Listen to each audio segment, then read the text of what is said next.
Planet Jerf.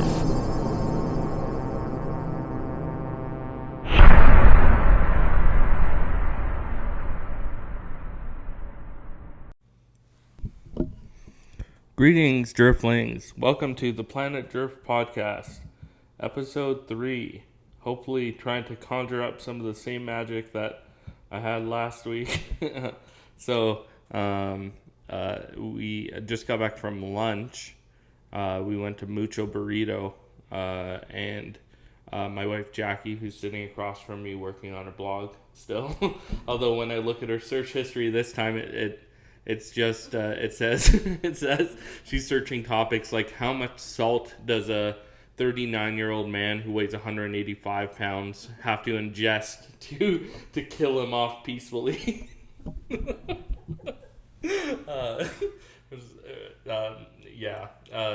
She's right across from me. We went to Mucho Burrito, and we went in there, and she was basically holding my hand, like she was right behind me. And the guy at Mucho Burrito, I ordered 2 burritos, and then the guy at Mucho Burrito was like, he takes my order, and then he turns to her, who's basically doing a genuine pony bump and grind on my back. And he is like, and what would you like, ma'am? As if she wasn't with me. Heartprob couldn't believe that I had pulled the white lady that had accompanied me and was having a conversation with me inside the Mucho Burrito. He could not, it was beyond his belief. He thought I just went in there and ordered 2 burritos for myself, one with beans and one without beans. Because I like to have a little bit of variety in my life and my oversized lunch that I'm having. So that was a little weird. And then he proceeded to make our burritos and all of that stuff. And then he checked in multiple times to see how the experience was going. Clearly thought I was on a visitor pass. A visitor pass from the hospital, because speaking of the hospital, I now have a podcast, Hold the Pod. I have a cast on my arm because I was running up the stairs. I tripped. I fell on my forearm.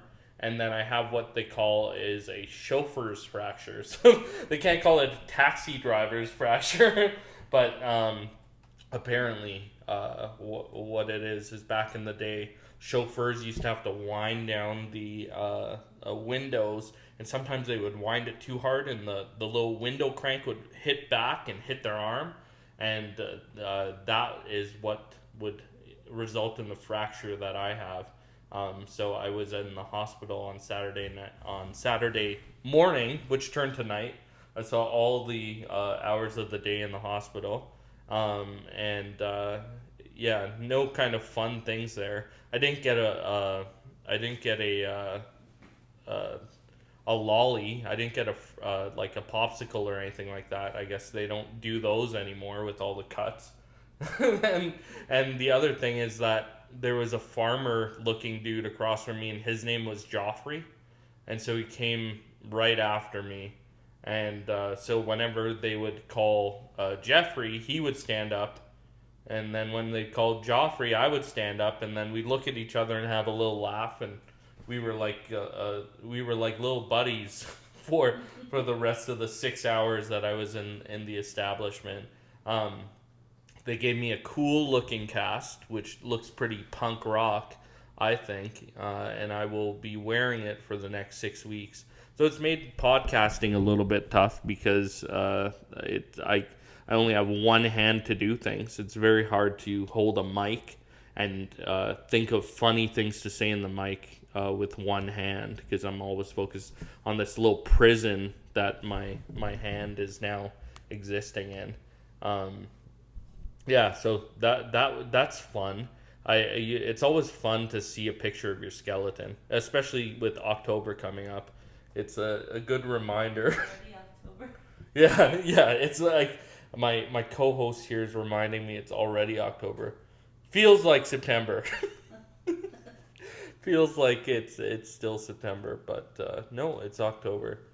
I have 6 more weeks of this. I keep on looking up online do they ever remove casts early, or or like can your arm heal way quicker than it's supposed to be? And no, and also Harprob or whatever it is in Mucho Burrito.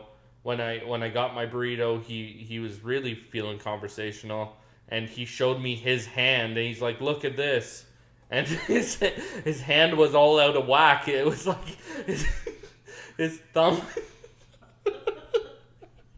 He showed me his hand, and his hand looked like if you had if you know Mike TV at the end of Charlie and the Chocolate Factory when he's all stretched out like a piece of Laffy Taffy. Harprob's hand looked like a piece of Laffy Taffy, and he said that he asked the doctor, "Hey, are you doing this right?" And the doctor said, "I know what I'm doing." And he said, "Look at what I ended up with," and he has this mangled hand. So that's what I have to look forward to, I guess, at the end of the 6 weeks. I'm hoping that I don't have a mangled arm. But yeah, it's weird. Like when you have a cast, everyone wants to talk to you about the cast, and it gives you an opportunity to create new stories as to how you got the cast. When Harprob asked me how I got the cast, I said, "Oh, I was defending my family from a group of thugs."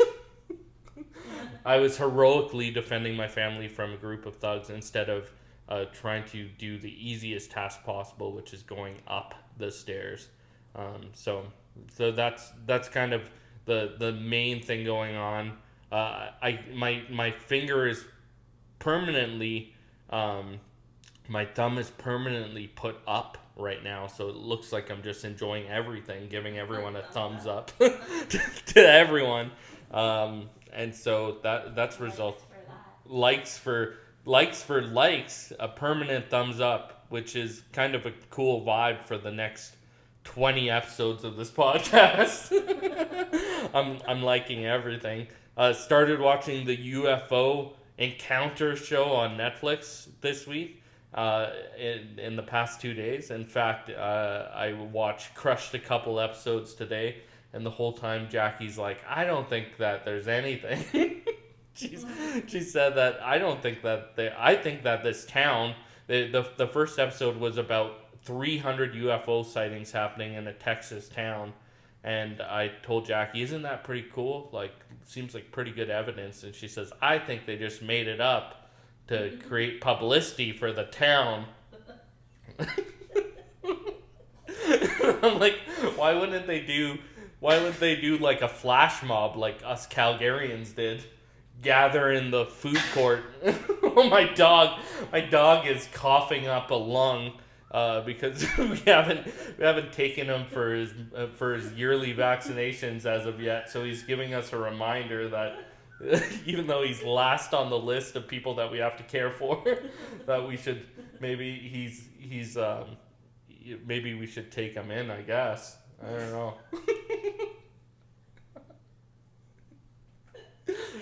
He's just a reminder that I'm on the list.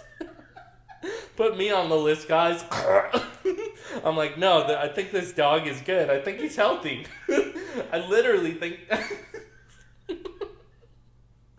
Sounds like one of those when you're at the carnival and you punch something and it gives you it gives you a rating of how strong your punch is. And it goes sounds like the dog is making that sound. Now he's staring at me with his eyes that are too far apart. Oh, jeez. I feel bad for him. But we'll take you in soon, buddy. Just got to cash some of these checks from the podcast. When I started the podcast, I thought, man, I should start a Patreon version of this podcast because that's surely going to raise a ton of money. And I'm averaging about 25 listeners a pod. So if 10% of those people signed up for the Patreon, I would be grossing $4 a month, which barely covers the Slurpee cost, but it's a start, right?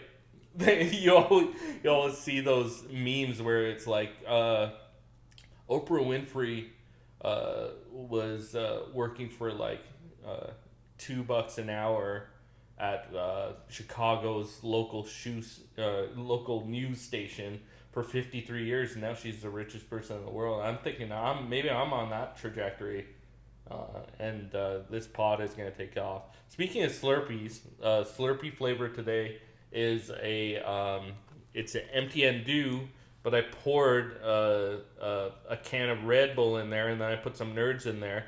I call it the thing that killed Prince. It's the drink that killed Amy Winehouse. So if you want to participate in the weekly contest, take a picture of you drinking the drink that killed Amy Winehouse, an empty and dew, a Red Bull, and a box of Nerds, and post it on Instagram, and there might be a prize in it for you. So participate in that. There might be a prize. I'm not guaranteeing anything. No one's taken me up on my offers yet to post the Slurpees, so I wonder if people even get to this part. We had a pretty eventful week. We went to Denny's Kids Eat Free last Tuesday, and it's a pretty good deal as long as no one drinks anything or orders anything beyond what the main meals are. So before we went in, I told my children, no one order a pop. And then I told my wife, can you talk in a little voice like you're a 10-year-old girl? When the waitress comes in, can you just pretend to be 10 years old? So then they think that you're my white adult child? So we sit down, we go into Kids Eat Free. They crowd all the Kids Eat Free patrons all in one corner, like it's like the trough for all the hogs to scoop the goop in their mouth. So we're all crowded in one corner, and then we're sat behind someone, and my wife leans over and she's like, listen. And so I'm listening the whole time, and the lady's like she's talking about how she listens to Chris D'Elia's podcast, and she likes Theo Vaughn and Brendan Schwab. And then she's talking about her brother who she's eating at Kids Eat Free with. And then she tells this wild story about how her child dropped her brother's teeth in the toilet. And then her brother, I guess, took them out and put them back in his mouth. And I was like, this is all really, really gross. And so we get out, and my wife's like, can you believe that lady? And I was like, yeah, she was a Chris D'Elia fan. And she's like, no, she was coughing the whole time like she had COVID. And so, yeah, I'm sure between the hospital and Denny's Kids Eat Free, I probably contracted some sort of disease here as well. I thought it would be they started the Golden Bachelor, which is the new. It's not a bachelor that people piss on. The Golden Bachelor is not a bachelor that enjoys a golden shower. No, it's a bachelor that is over 74 years old, and so we started watching the Golden Bachelor, and they're showing off everyone's personality traits. And then I told my wife, wouldn't it be funny if there was like one lady who was like, she was like, my name is Cynthia and I'm 64 and I have long haul COVID. and the whole season she's just like coughing in a corner and stuff like that, and people are like, well, we got to be inclusive of everyone. We got to include even those long haul COVID people. and even maybe she gets even the first impression rose, and the Golden Bachelor thinks. Now my wife is screenshotting something in the background, and I look over, and it's just the Costco coffin section. She's screenshotting a place to bury me, and she's probably double checking the will to see with all my injuries. I'm going to be the comedian that his whole bit is that he just has a different appendage that is broken every time. So I just got to keep the bit going, I guess, by getting a new injury every year or so. Yeah, so we were watching The Golden Bachelor. I thought it would be funny. There's someone's like, I thought it would be. I always find it funny when they try and make someone's inspirational story on any of these reality shows. Like I was watching American Idol, and a guy's like, yeah, I went through a really rough time in high school, and I kept on imagining them pulling out the camera, like zooming out, and it just turns out the guy's just a head with no body. And that's his big inspirational story, and I thought that would be a cool thing. I had a comedy show last week, and I'd spent all month promoting it. I put posters on my social media. I tried to do some catchy little videos to hopefully grab people, and I even had a couple of really big guests. My friend Will Weldon, who is visiting from Los Angeles of all places. I tried to use him as a get, and then I had another fellow, John Cullen, who is on a bunch of famous podcasts and stuff, and so they were both doing the show, and then I showed up, and they were tearing up the streets outside the venue, and there was no one inside the venue. So I talked to the new general manager, whose name was also Jeffrey, which was odd. I guess I'm hanging out with a lot of Jeffreys. And the old general manager of the place was also named Jeffrey. So I think I'm in the Jeffiverse. I think I'm literally in Planet Jerf right now. Maybe it's these Tylenol extra strengths I've been kicking to try and numb the pain from my Man in the Iron Mask hand, my Infinity Gauntlet, that's making me think that I'm actually living in Planet Jerf. So I show up to my show. No one's in the venue. There doesn't seem to be anybody around. And then I see all the construction happening. So I go up to the other Jeffrey, and I'm like, hey man, I bet there's going to be a small crowd because of all this construction. And he was like, you would think that, but yesterday it was packed to the brim. So I'm like, wow, that makes me feel good about my ability to draw people. Thanks, buddy. You could have not shared that piece of information with me, and I would have felt great. But instead, I learned that no, it's still totally accessible. People just opted not to come to the comedy show, which is fine. Which is fine. People are busy, right? On a Wednesday night with no TV on because the writer's strike is happening. I'm sure there's plenty of things to watch or do or something instead of venturing out to see the hottest show in town. Too bad I didn't have that Las Vegas sphere that they're talking about on the internet, where you two played in the new concert hall. That is a giant video screen. Maybe that would have drawn some people. I keep on thinking, like, what would be cool to watch in the Las Vegas Sphere concert hall, and I think it would be cool if I invited all my family and friends and we just watched our wedding video on a giant 900-foot screen. We forced everyone to watch our wedding video and relive our greatest memories. That would be a cool thing. I'm sure Vegas would be all about watching that.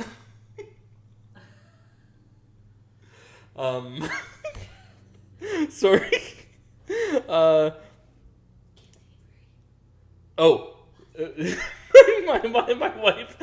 wife is reminding me that we went to a second Kids Eat Free venue this week.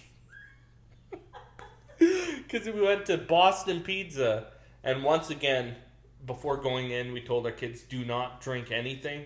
If I see like any sort of soda, or if you order anything off the grid, then you guys will be going off the grid, because we're directly eating into your university tuition savings in order to enjoy this Kids Eat Free meal. And also, the Kids Eat Free at Boston Pizza. Big yikes for me, because they only gave my one daughter 2 chicken strips and a handful of fries. It was like a peasant's buffet that they handed over, But meanwhile our food was still like $9 million. So Boston Pizza end up the house always wins in these kids eat free situations, and it's really frustrating. My wife's working on her phone, and she was asking me to troubleshoot something, and I held her phone, and I think she has like the iPhone like 12 XXXL, because for me to like type the word important or something like that, my finger needs a backpack to travel from one side of the screen to the other. Like my no, her phone is larger than like a it's like carrying around a big screen TV, a little big screen TV in order to. It's like obviously I have an iPhone 12 mini, and I choose that because it can fit into my pockets. But meanwhile, her phone, I think it's like Oregon Trail in order to get across, in order to get across the screen to press one app or another. But she would say that my phone, while it's small, it has way too many apps. And she always gets mad at me because the Tim Hortons app, which is our most used app in all of our collection, our whole library of apps, is the Tim Hortons app that we use twice a day. It's on the last page of my 16 pages of apps, so that whenever we're in the drive-thru and it's my turn to show the Tim Hortons code, I have to go on a little journey myself. It's like reading a Harry Potter book. I just got to scroll through pages, and she's like, "Why isn't it not on the first page?" It's like, I have my priorities straight. I have my stocks app for my stocks that never pay off, and I have my Twitter, and I have my app that I use to make little fun photoshops. And then I have 900 free games that automatically install whenever one of the kids borrow my phone. So, a big yikes to the Tim Hortons app for not having anything fun. Big yikes to Jackie's cell phone for being too large. It's like literally it's large enough that if she hit me with it, I would surely die. There's a Chipotle coming to Calgary. So on the Mucho Burrito train, that was in our first choice last week. We also tried to go check out the Chipotle because on Google they said that it was open. There was even hours and stuff like that. And then we showed up. We showed up to the Chipotle location, and it wasn't open. There was just a bunch of construction, but there were a few people just kind of parked out there, thinking that it was open, wondering if maybe, like, if you looked in the window, it looked like an ancient Roman temple, like the ruins of the inside of a ancient place. Like, it was nowhere near being done, but there were still people in the parking lot they're all waiting for that green salsa that Chipotle has. That is the big distinguisher of everything else. So, I don't know. I think that was a pretty cool. Well, it wasn't cool. A big yikes to Chipotle for a big yikes to Chipotle for advertising that they were going to be open, but then not actually being open when I got there. Other things going on in the news. I have a note here that says Tupac guy arrested, which I think means that the story is that Tupac, who used to be a rapper back in the olden times, back before iPhone XXL 12 showed up, there used to be a rapper named Tupac, and he got shot, and it was a mystery who shot him. Everyone was trying to figure out who possibly shot him. Maybe it was Maggie Simpson, like the old Who Shot Mr. Burns type thing. But all these years passed, and then a couple days ago they said that they have made an arrest in the Tupac case, and so this guy has been arrested, and it wasn't Puff Daddy or anyone who I thought it would be. It was just some random dude, and so now they're like case closed. We think. But other like it didn't really solve anything. Like honestly, part of me was hoping Tupac was still alive. Like I've seen some pictures that showed that Tupac is alive and well and just living in Cuba, and he makes the green chili sauce from Chipotle now. Is what his job is, and there's pictures of him. He looks basically the same, but just with a little bit more gray hair. It could have been a Photoshop. I don't know. My wife's camera picture taking sound effect is it's a big yikes for me because it's the loudest. It's like U2 playing in the Las Vegas Sphere. The sound is something to be something to be taken in. It's like when they play that Dolby sound effect thing in the beginning of movies to let you know that you're in surround sound is the clicking of that picture. Yeah, that was the one thing. So what are we at here for podcast time? 26 minutes. It feels like it's been a lifetime. And this was the other thing that happened last week is that we were watching CNN after the Canadian Parliament had given a standing ovation to a Nazi. And we were watching CNN right after this happened, and Jake Tapper was on. And when Jake Tapper came on, he was like, "Oh, Canada." And it was like the most embarrassing gaffe in the history of Canada. Like we're just some doofus older brother living in the upstairs of America's great kind of country. And then he was like, "Oh, Canada." And then they showed the clip of everyone. Even the Nazi was surprised that they were clapping for him. They showed him, and even he was like, "Woof!" Like this sucks. Like he was like, "I thought people were gonna forget about all this Naziing that I did. I thought they were gonna not see that happen."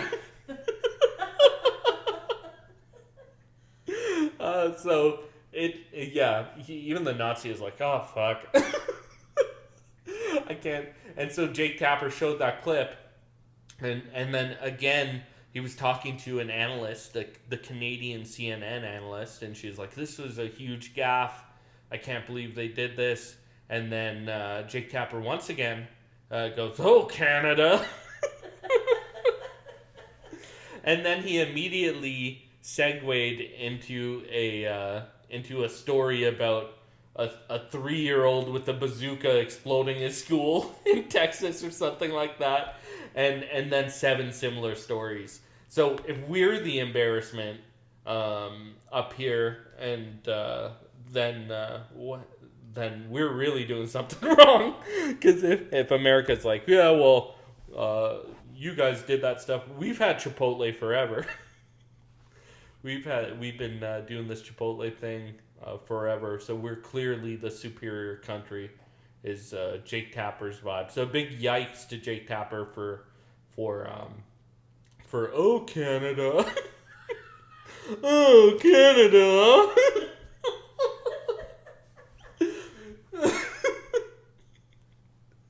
Yeah, Jake Tapper can get a big yikes. The other thing that happened last week is I called the orthodontist, which sounds like an evil dentist. The orthodontist is what I think of when, and he's kind of a weird dude, Dr. Corey. He's nice in a way that you also think that he's planning to kill you. He's like he's like a nice dude, but he calls you dude, and you're like, "Aren't you a doctor?" He's like when he sits down. So my daughter River's getting braces put in, and whenever he sits down on the chair backwards, like he's like Michelle Pfeiffer in Dangerous Minds, like he's trying to relate to a classroom full of high school thugs whenever he sits down to talk to you. And it's like if he he's not wearing a backwards cap, but he has that vibe like he's always wearing a backwards cap. So we have to start paying for my daughter's braces. So I called up the. We're not being forced to pay. We're paying them on a scheduled time. I wasn't skipping out on paying the braces for a bunch of months and now just waiting to do this. No, I was trying to make my bills on time. So I called Dr. Corey's office, and Marcia picks up, and I said, Marcia, I did say didn't say it like that. I said, hi, it's Jeff. I'm just wondering what how much we owe at the end of the month here for River's braces. And she's like, let me put you on hold for a second. And then she put me on hold, and basically like a Marvel movie started. It was like, it went blah, and it's like, look out, it's a bird, it's a plane. It's Dr. Corey, who has the best scanning mechanism in town. So he had his own on-hold call music. and then it cut out. And then Marcia came back on. And I was like, oh my God, I need to get a recording of this. It's like the funniest thing I've ever heard. And but I'm like, I don't know how to get a recording. Luckily, they put me on hold again. And so I set up the recording. And it recorded the sound and all of this stuff, and then Marcia tells me the amount that I owe, and then I hang up and I go to play the recording, but when I play the recording, it doesn't actually capture the recording because I was listening to the phone, so the microphone was disabled, and so I didn't know how to capture this funny on hold call music, and I thought I had a big show. I had a big show that night, and surely the massive audience I was expecting would find it hilarious to hear this on-hold call music. So I devised a plan to call back and get back on hold, and then I was going to record the on-hold call music with my other phone, because this was going to be the huge bit that would launch my career to the next stratosphere. And so I called back and I'm like, hey, Marcia, I was just wondering if you could tell me when the date of the next braces appointment is. And then I was like, hold on, I just got to get a pen. And she's like, yeah, no problem, I can wait. And then I got the pen, and then I started writing down. I'm like, oh geez, this pen's out of ink. And I was thinking, the longer I delay it, the more likely she's gonna put me on hold. And so she's like, no, I'm good, I'm not doing anything for the next half hour or so. And so I went and got a pen and fake wrote down kind of the date for the next appointment, and then I hung up, and I was like, oh my God, I'm never gonna get this on hold call music. So I go upstairs and I go up to Jackie, and I was like, Jackie, we're gonna have to go to the orthodontist, and I'm gonna sit in the car, and you are gonna go up and ask the front desk a question. And at the precise moment that you ask a question, I'm going to call in, and they're going to be double occupied, so they're going to have to put me on hold. And she said, do not get fucking involved with it. One of your harebrained schemes. One of your bits that is going to get us in trouble. And so I was like, okay, I won't do that. And so I went out later to my show, and the two audience members that were there were my friends Evan and Lisa, and I was telling them the story, and they were like, "Why don't you just call and ask to listen to it?" And I was like, "I never thought of that." So stay tuned for the next episode of the Planet Jerf podcast, where, fingers crossed, I might work up the courage to call and ask Marcia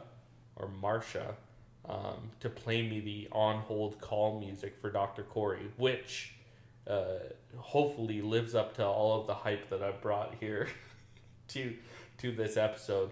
So the moral of this episode is, if you want something, just ask for it. Cheers, Jerf Lanes. Have a great day.